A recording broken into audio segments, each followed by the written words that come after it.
Cook எதுவும் பண்ணாமல் இன்ஸ்டண்ட்டாக ஹெல்த்தியாக ஒரு பிரேக்ஃபாஸ்ட் பண்ணணுமா, சின்னவங்கலேருந்து பெரியவங்க வரை சாப்பிடலாம். இது வந்து நம்ம அவல் வச்சு தான் பண்ணுறது.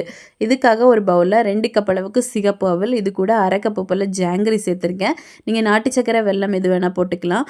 டேட்ஸ் வந்து ஒரு 1/4 கப், அப்புறமா பாதாம் வந்து 1 டேபிள் ஸ்பூன் எடுத்து கட் பண்ணி சேர்த்துருக்கேன். நீங்கள் வந்து டேட்ஸ் மட்டுமே போட்டு கூட சாப்பிடலாம். இதில் வந்து தேங்காய் பால் 2 கப்பு நம்ம வந்து சேர்க்கணும். தேங்காய் பால் போட்டு சாப்பிட்டிங்கன்னா ரொம்ப நல்லாயிருக்கும். இப்போ சேர்த்துட்டு நல்லா வந்து மிக்ஸ் பண்ணிடுங்க. மிக்ஸ் பண்ணிவிட்டு கிட்டத்தட்ட இதை வந்து ஒரு 2 நிமிஷம் அப்படியே நம்ம வந்து ஊற விட்டுடலாம். அப்போ தான் இந்த அவல் வந்து தேங்காய் பால் எல்லாம் உறிஞ்சி நல்லா சூப்பராக நம்மளுக்கு வரும். இப்போ 2 நிமிஷம் நல்லா மூடி போட்டுட்டு உடனேவே எடுத்து சர்வ் பண்ணுங்கள். குக் எதுவும் பண்ணாமல் ரொம்ப ஹெல்த்தியாக இம்மீடியட்டாக பண்ணக்கூடிய ஒரு பிரேக்ஃபாஸ்ட் ரெசிபி. குழந்தைங்க ஸ்கூல் போகிற முன்னாடியோ இல்லை வெயிட் லாஸ் பண்ணுறீங்க அப்படின்னாலும் கண்டிப்பாக இந்த மாதிரி எடுத்துக்கலாம். உடம்பு வந்து சட்டுன்னு குறையும், ரொம்ப ஹெல்த்தியாகவும் இருக்கும். ஸோ கண்டிப்பாக ட்ரை பண்ணிவிட்டு எப்படி வந்துச்சுன்னு கமெண்ட் பண்ணுங்கள். நம்ம சேனலில் ஃபுல் டீட்டெயில் வீடியோவோட இருக்குது, செக் பண்ணி பாருங்கள். தேங்க்யூ.